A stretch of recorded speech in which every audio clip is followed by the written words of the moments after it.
ማስታወቂያውን አይቶ የሚገባ ሰው እኔ እንትናን ስላመንኩት ነው። አሁን ዳናይት ክስ ላይ ናት። በነገራችን ላይ ዳናይትን ታውቋታላችሁ። የእንትን ሀገር በረራ በጣም ታማኝ እንደሆነ ምናምን ሲያወሩ ነበር። ስታወራ ማስታወቂያ ስትሰራ ነበር። ብዙዎቹ ዳናይት እዚህ ነገር ውስጥ ከገባች ብለው የምን ሀገር ቪዛ ነው ምናምን ይሰጣቸዋል ተብሎ እዛ ውስጥ እንደገባች ሲናገሩ ነበር።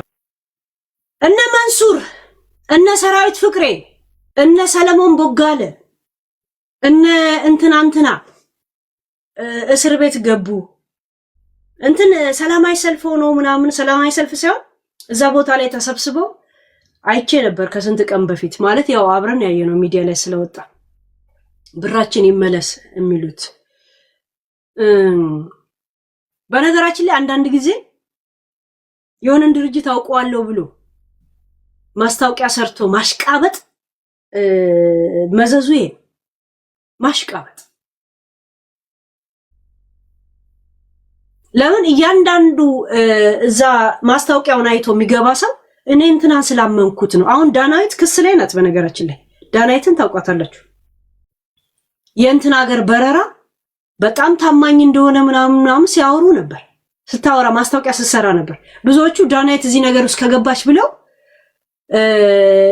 የምን ሀገር ቪዛ ነው ምናምን ይሰጣቸዋል ተብሎ እዛ ውስጥ እንደገባች ሲናገሩ ነበር። ክስ ላይ ናት። በነገራችን ላይ ጠበቋ ነው ጉዳዩን የያዘው ማለት ነው። እርግጠኛ ሳትሆን ዝም ብለህ ማስታወቂያ ውስጥ መግባት እንደዚህ ነው መስዋዕት የሚያስከፍልን። እኔ አሁን የሁለት የቤት ድርጅቶች በዋትስአፕ በምናምን ተጻጻፍኩ ምን አልኩና ምን ብዬ ጠየቅኳቸው።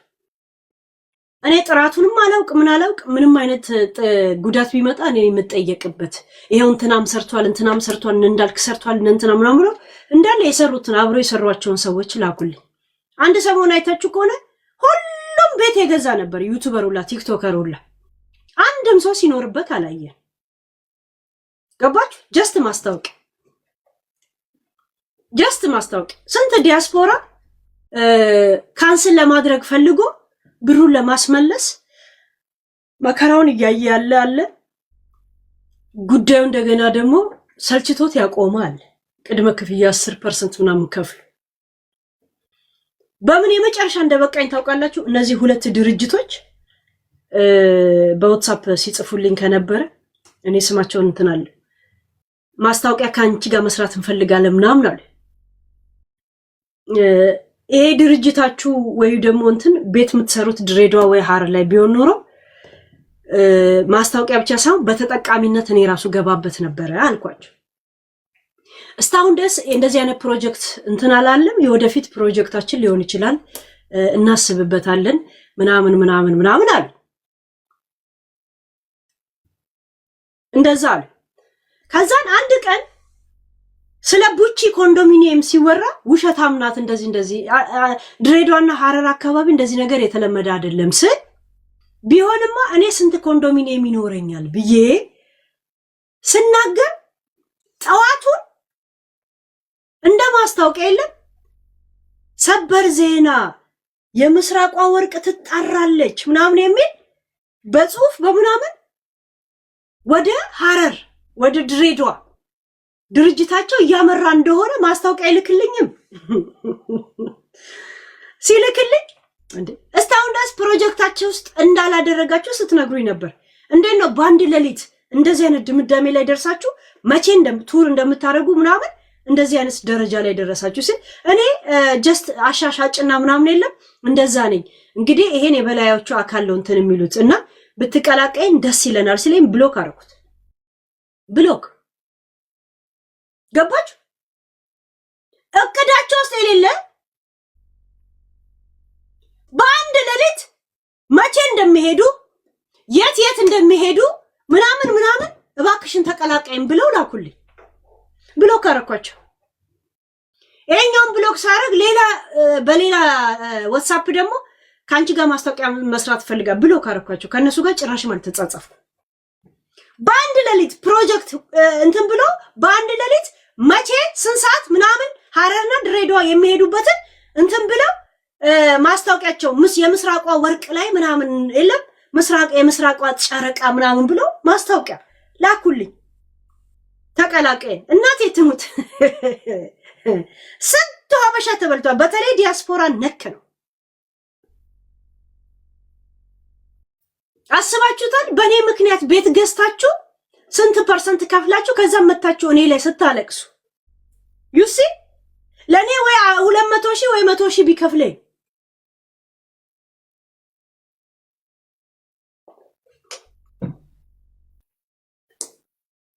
ፕሮጀክት እስካሁን ወደዛ አላሰብንም ብለውኝ በአንድ ሌሊት ፕሮጀክቱን ምኑን ሲልክልኝ ዩቲንግ እዚህ ሲስንት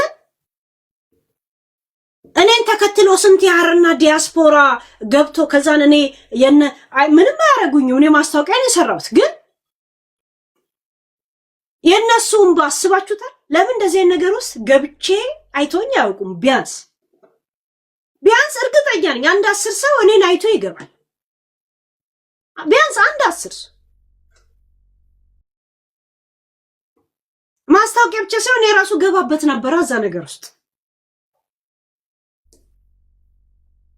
ብዙ ኢንቨስተር ምናምን የሚባሉት ፕሮጀክት የቤት ላይ የተሰማሩ ባለሀብቶች ሁሉም አዲስ አበባ ላይ ነው የሚገነቡት። ያኛው ምናምን ያኛው ኮንዶሚኒየም ያኛው ምናምን ውስጥ የገቡት።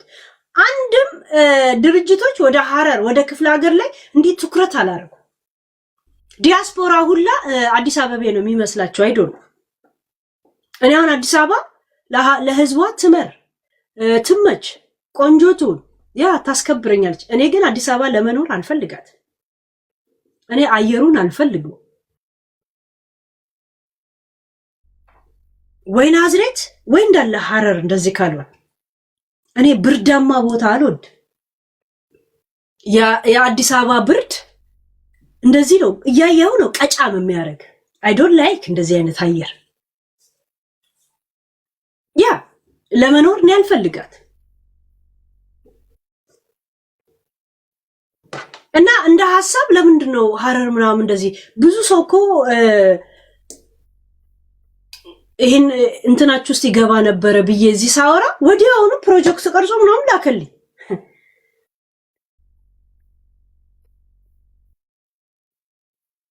ብዙ ሰው ተበልቷል በጣም። እንደገና ደግሞ ችግሩ ምንድነው ዲያስፖራ ሀገሩ ላይ ወይ ሰው የለውም ወይም ደግሞ የገዙት አዲስ አበባ ላይ ነው አይደል? ቤተሰቦቻቸው ያለ ክፍለ ሀገር ነው አይደል? ጠበቃ ይዘ ገና ተከራክረ የከፈልከውን 5% እና 20% የሚቀበልልህ የለም። ለዛ ያንን አድቫንቴጅ ከዲያስፖራ ይፈልጉታል።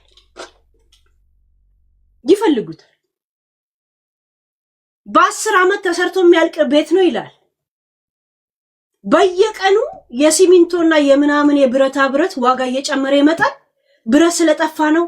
አሁን እኮ ጦርነት ስለሆነ ነው። አሁን ደግሞ ጅቡቲ ላይ እንኮ ኬላ እንደዚህ ስለሆነ ነው እያለ እዛው 15 ዓመት ይጨምርላል። እዛ ሴት አዋጪ ባይሆንና የሚበዘበዝ ሲስተም ባይሆን ኖሮ ለምንድን ነው ይሄ ሁላ እንትኖች የሚገቡበት ቤት ላይ ቤት ሁሉም አዲስ አበባ ላይ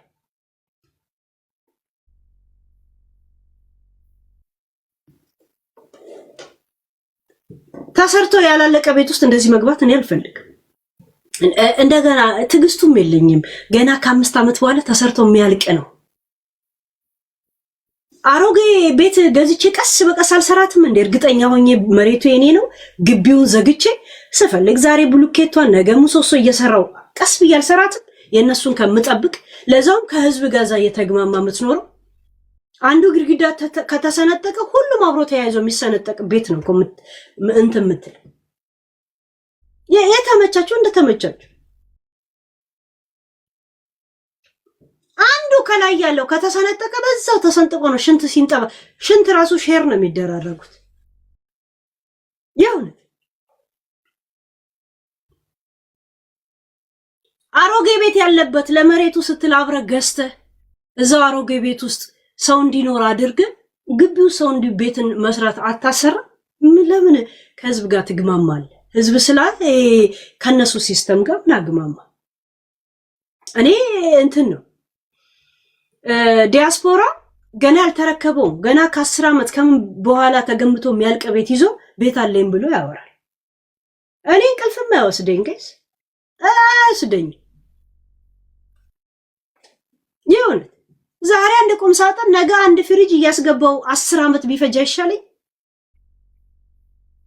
አሮጌውን ቤት አንዱ እንዲኖርበት ታረጋዋለ ቤት ተከራይቶ ከሚኖር ዛሴ ያ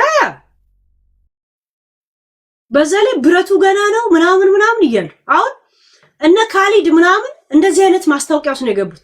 መኪናው ገና ሀገሩ ሳይገባ ማስታወቂያ ሲሰሩ የነበሩት ይሄው መኪናዎቹ ይሄው ገቡ፣ መኪናዎቹ ልንረከብ ጅቡቲ እየሄድን ነው። ይሄ ማስታወቂያ ብቻ አይደለም የሰራችሁት። ህዝቡን አይምሯቸው ወይ ስታረጉ ነበር፣ ተባብራችሁ ስትቦጠብጡ ነበር። በነገራችን ላይ መንግስትን አደነኩት። ለ24 ሰዓትም ቢሆን ለቃቅሞ እስር ቤት ከተታቸው። ገባች። ይሄ ባለ ጊዜ መጫወት የሚባል ነገር የለም። ደስ ያለኝ መንግስት እግዚአብሔር ይሄ ባለ ሀብት ነኝ ስም አለኝ ጊዜ ነኝ ምናምን የሚል ሰው ካለቀሰብህ እስር ቤት ትገባል። ለምን ለ24 ሰዓት አይሆንም? ተፈቱ ታሰሩ፣ ምን አገባን? ንብረታቸው ታገደ። አያችሁ ይሄ ሚዲያ ላይ ሚንጨቃጨቀውላ ምናምን ሁላ ምንም ኤኒ ታይም ለመንግስት ምንም እንዳልሆኑ ነው ያሳየውና ይሄ ባለስልጣን ነኝ እኔ ኮራለሁ ምናምን ለሚለው ለአንድ ቀንም ለምን አይሆንም? አስተምሯቸዋል። በነገራችን ላይ ተፈቱ ማለት በምን እንደተፈቱ ምንም አታውቅ። የሰሩት ማስታወቂያ ብቻ አይደለም። እዚህ ጋር ስሟቸው ምን እንደሚሉ ሰለሞን ቦጋለ ራስ ያለ እንትን ነው የሚመስለው። በቃ ለማስታወቂያም ያለቅሳል። ጋይስ ይሁት እዚህ ጋር ምን እንደሚል እንዴ ቀላል ነው። እውነት እያየናቸው ነው። እየተጫኑ ነው መኪኖቹ ጭራሽ አልገቡም ሀገር ውስጥ። ሰለሞን ቦጋለ ምንድን ነው ያለው? ይሄው መኪናዎቹ እውነት እየተጫኑ ነው። ይሄ ማስታወቂያ አይደለም። ማስታወቂያ ማለት ኮረኮንጅ ተራራ ሳይል ጭቃ ሳይበግረው ሀገርን አቋርጦ ከአዲስ አበባ ተነስቶ መቼ ድጅጋ እንደሚገባ የማይታወቅ አየር ነው የተሳፈርኩት መኪና መሆኑን ሳታውቁት ትከንፋላችሁ፣ ማሰባችሁበት ትደርሳላችሁ። እንደዚህ ነው ማስታወቂያ። ይሄማ አብሮ መበጥበጥ ነው የሚባለው አይደለም እንዴ የመኪና በራሪነትን ነው። አውሮፕላን የተሳፈርኩት መኪና መሆኑን ፊል ሳታረጉት በፈለጋችሁበት በርጫም ማድረግ የፈለግ ከአዲስ አበባ ተነስተ ቆንጆ ወዳይ ጫት እጅ ይገባል። ብቻ አንተ እንትንን ንዳ። እንደዚህ ማስታወቂያ እንደዚህ ለመብራቱ ለባትሪው አያስቡ። 8 ኪሎ ሜትር ቀድሞም ማስታወቂያ እንደዚህ ነው የምናውቀው። ሙሉ ዓለምና ሰራዊት ያስተማሩን ይሄንን። ሃይ ምን እያለ ነው? መኪናውን አሁን ልንረከብ እየሄድን እዚህስ ማስታወቂያ አይደለም፣ ህዝብን መቦጥቦጥ ነው። ይሄ ማስታወቂያ አይደለም። ይሄ እርግጠኝነት እንደ ባለቤትምነት የኔነት ነው። እርግጠኛ ሆነ ነው። ዛት ሚንስ ከድርጅቱ የበለጠ እናንተ ነው የምትከሰሱት። ፊታችሁን ተገናርጋችሁ ስማችሁን ተገናርጋችሁ ህዝብን ቦጥብጧቸዋል። መንግስት ቢለቃችሁ ጋይስ ህዝቡ አይለቃችሁ። በዚህ ባልበላ እንጀቱ ሚተዋችሁ መስሏችሁ። አዳሜ ሄልሜት አርገ ተንቀሳቀስ። አዲስ አበባ ላይ ሄልሜት ሙሉ ሰውነታችሁ you don't know what happened። እውነት እያየናቸው ነው። እየተጫኑ ነው መኪኖቹ። እውነት እያየናቸው ነው። መኪናዎቹ እየተጫኑ ነው። ገና እንኳን አልገቡ። ማንሱር ደግሞ ምን ይላል? ይሄ ወደ ጅቡቲ እየሄድን ነው፣ ከወደብ ልናወርዳቸው። ማስታወቂያ ሰራተኛ ማስታወቂያ የሚሰራ ማስታወቂያ ብቻ ነው የሰራ ነው እንዳትሉ። ማስታወቂያ የሚሰራ ጅቡቲ እየሄድን ነው አይልም። በዚህ ዋጋ እውነትማ እንትን ማይል ሳይልቅባችሁ አሁኑኑ ይዘዙ። ያዘዙም ተረጋግተው ይቀመጡ። እንደዛ ነው። ፊንቴክ ኢንቨስትመንት አምባሳደሮች ወደ ጅቡቲ እየሄድን ነው ያለነው። አያችሁ ጅቡቲ እየሄድን ነው። ከዛን ጅቡቲ ላይ አበባ ይዘው ተቀበሏቸው። በዚህ በሙቀት ቅሞ ነው የተመለሱት። ቅሞ ኧረ በስመ አብ። ማንሱር 2 ጊዜ እስር ቤት ገብታል። 1 ቀንና ለ2 ቀን ቢሆን 3ኛ ላይ ቂሊንጦ ነው የምትገባው። ቂሊንጦ ብዙዎቻችሁ ማያችሁ ሚዲያ ላይ መንግስትን ስም ጠርተህ ታልተቃወማችሁ ድረስ ምንም ጥፋት ብታጠፉ ምትነኩ አይመስላችሁ። መንግስት ደግሞ ያብቹ አካሄድ ደግሞ ይሄ ውስጥ ለውስጥ ነው የሚሄደው። የሱን እስታለካ ድረስ የፈለገን ሀገር ባደርግ የሚል እናንተ ላይ ነው ትኩረት የሚያደርገው። በነገራችን መንግስት በተለይ ለደጋፊዎቹ አይመች። ምክንያቱም እሱ የሚመራው ደጋፊውንም ተቃዋሚውን ነው። እናንተ ያልገባችሁ እስተደገፋችሁ ድረስ ምንም የማትሆኑ ነው የሚመስላችሁ። መንሱር 2 ጊዜ እስር ቤትን አይተወታል። መጨረሻ ላይ ኮትኳች ነው የምትሆን።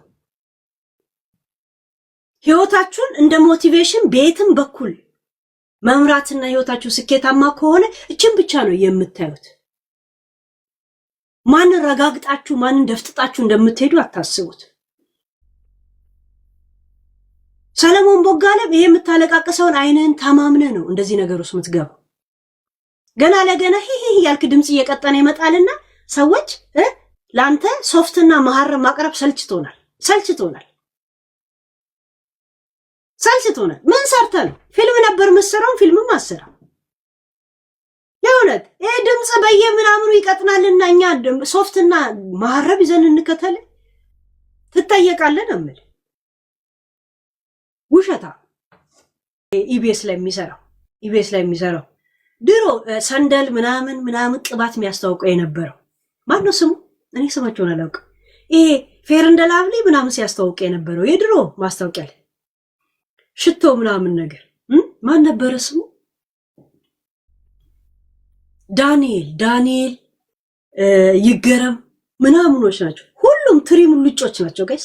ትሪ ሙልጭ ከራሳቸው በስተቀር ምንም አያገባቸውም። ዳሜጆንግ ዳንጀረሶንግ they don't care። ሁሉም የተሰባሰቡት ዳንኤል ድሮ ሰንደል ያስተዋውቅ ነበረ፣ አንበርጭቃ ያስተዋውቅ ነበር፣ ፌር እንደ ላቭሊ ያስተዋውቅ ነበር። የሴት ነገር የቀረው ፒኪኒ ብቻ ማስተዋውቅ ነበር የቀረው። በዛ ዘመን ስላልነበረ ነው ቡታንታ ሲያስተዋውቅ የነበረው። ይገረም የነሸዊት ግሩፕ ሲጀምር ያ ዳንጀርስ አስመሳዮች ናቸው።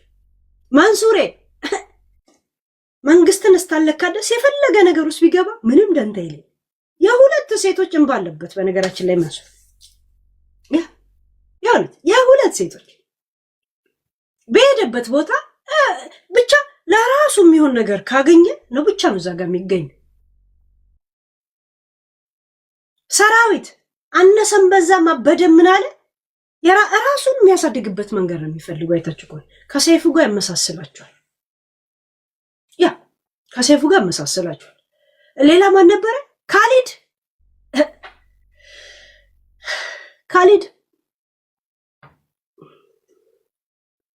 ሽሩጡን እየነገድክበት ባያዋጣ በጎ አድራጎት ነው በጎ አድራጎት የሚለውስ ገብተ ባልቀረ ነበር። ምንም ደግ ስለሆንክ አይደል እስታውን ደስ ያገኘህ ወይንም እያኖርካቸው ያሉት ችግረኞች እውነት እስታውን ከኪስ ነው አይደል? እንዳለ ሚዲያ ላይ ያለ ይሄ ሀቢባ ሙኒት ቁጢት ተስፋዬ አረጊ ምናምን ሰው ወይ ሰርቶ ያገኛል ወይ ሰው ላይ ተለጥፎ ያገኛል። እናንተ ተለጥፎ በሚለው ላይ ነው ታካችሁ የምትኖሩት። ምክንያቱም በጎ አድራጎት የሚባለው በጎ አድራጎት በሚለው ብትቀይሩ ጥሩ። ምክንያቱም 100% ሰው ቢሰጣችሁ 85% የእናንተ ደግ እንዳትጫወቱ። እዛ ሴት እያንዳንዳችሁ የት ወዴት እየሄዳችሁ እንደሆነ እናውቃለን። በጎ አድራጎት የሚባለው ምን ያህል አብሊ መሆኑ ልክ የለም። አንዱ ቲክቶክ ሲጀምር ቲክቶክ እንደሚያዋጣና ጥሩ ገቢ እንደሆነ ሲያውቅ ሁሉ ሰው ቲክቶከር አልሆነም። ዩቲዩብ ሲጀምሩ ሁሉ ሰው ዩቲዩበር አልሆነም። አንድ ሰው የሆነ ጫት መነገድ ጀምሮ ሁሉም ጫት ነጋዴ ይሆናል። ቤት ግንባታ ምን ያላዋጪ መሆኑን ሲያውቅ ሁሉ ሰው ቤት ግንባታ ላይ አልተሰማራም። አሁን በጎ አድራጎት የሚባለው የበጎ አድራጎቶች ሁላችሁም የተሰማራችሁት ውጤታማ ስለሆነ ውጤታማ ከታክስ የምታጭበረብሩበት ነው። ሰበብ ሁሉ ቀን አምባሳደር እንትን አምባሳደር ምናምን ሁሉንም አስራ ማስቀመጥ ትፈልጋላችሁ። ያ ማኒ ላውደሪ ነው የምትሰሩበት ትሰሩበታላችሁ። ብላክ ብር ራሱ የምትሰሩት እናንተ ናችሁ። ምክንያቱም በበጎ አድራጎት መልክ እናንተ ጋር ይመጣል። እኔ አሁን ደውዬ ካሊድ ጋር በብላክ $1000 ምናምን ስጥልኝ ለሰው ብል ትሰጣለህ። ሰበብ ምንድነው ሲባል በጎ አድራጎት ነው የምትሉት እንዳለ መንግስት ማኒ ይሄ ብላክ ምናምን እነዚህ ምንዛሬ ላይ የሚሰሩት በጎ አድራጎት ብለው እነዚህ የተሰማሩት ብቻ ናቸው። ምክንያቱም ይሄን ተገን ያደርጉታል። እያንዳንዱ ቀጥታ በእነሱ እንኳን ባይሆን የራሳቸው ሰዎች አሉ። ምን ነው ሲባል ለበጎ አድራጎት ነው ይባላል። ዘሴት አዋጪ ባይሆን ማን ነው እዚህ ሲፋተግ የሚውለው? እውነት ተንቀሳቃሽ ምን አይነት ሚሊዮን ምናምን ቢኖራችሁ ይሄን ሄዳችሁ ለጂላ እንትን በሉት።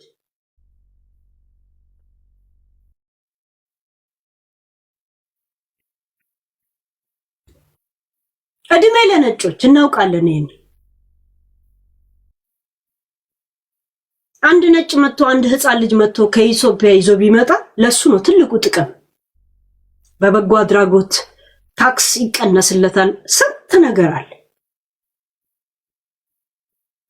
የሱ ታሪኩ ላይ ይጻፍለታል። ብዙ ነገሮች የማግኘት እድሉ ሰፊ ነው። ያ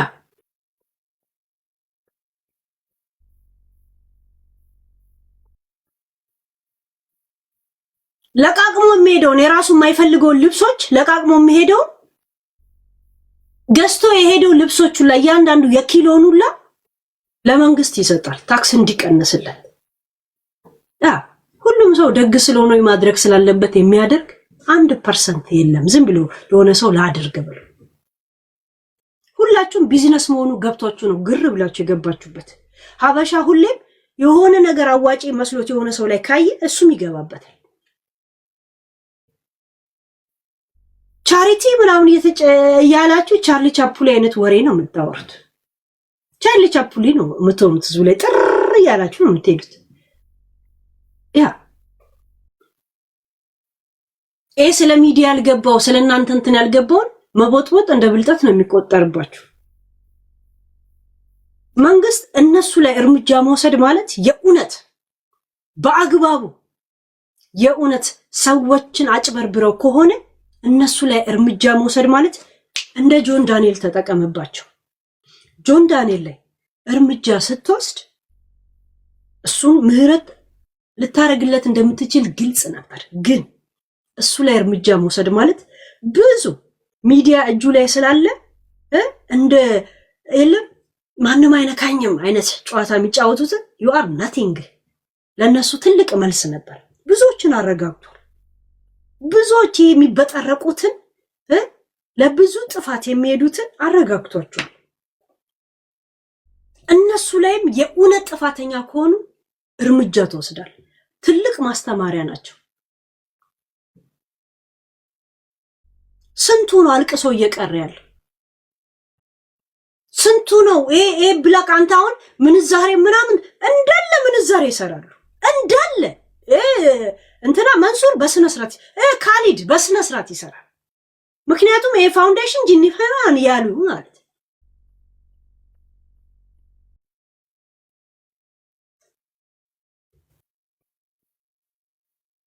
ሁሉም ነሰራዊት ምናምን ይያሉ ከሌለው ላይ የተቀበሉ ነው እነሱ እየኖራቸው ያለ። እነሱ ማሰር እንኳን ባትፈልግ ታደርገዋል። ምክንያቱም ብዙ ሰዎች ይማሩበታል። ቢጻፍ ማይማሩትን በእነሱ እድሜ ልክ ታስተምርበታለህ። እነሱን የመሳሰሉም ሆነ እያንዳንዱ ሚዲያ ላይ የሚያለሰው አንድ እውቅና አለን ነው፣ ሁለት መንግስትን እስካልነካን ድረስ የፈለግነው ማድረግ እንችላለን አይነት ጨዋታ ነው የሚጫወቱት። ብልጽግና አስተሆናችሁ ድረስ ምንም አትሆኑም አይነት ጨዋታ ነው የሚያወሩት። ብትሆንም ባትሆንም ጥፋት እስታጠፋ እርምጃ ሊወሰድብን እንደሚችል ማሳያ ናቸው። እነሱ ጥፋት ካጠፉ የእውነት አጭበርብረው ከሆነ የህዝብ ብር ቀልድ ነው እንዴ? አንድ መኪና መግዛት አለም አንድ ጎማ ኢትዮጵያ ላይ ከባድ አድርገው ከሆነ የእውነት መንግስት ሳትፈልግም ሆድን ጠበቅ አድርገን ቢሆን እርምጃ ወሰድባቸው።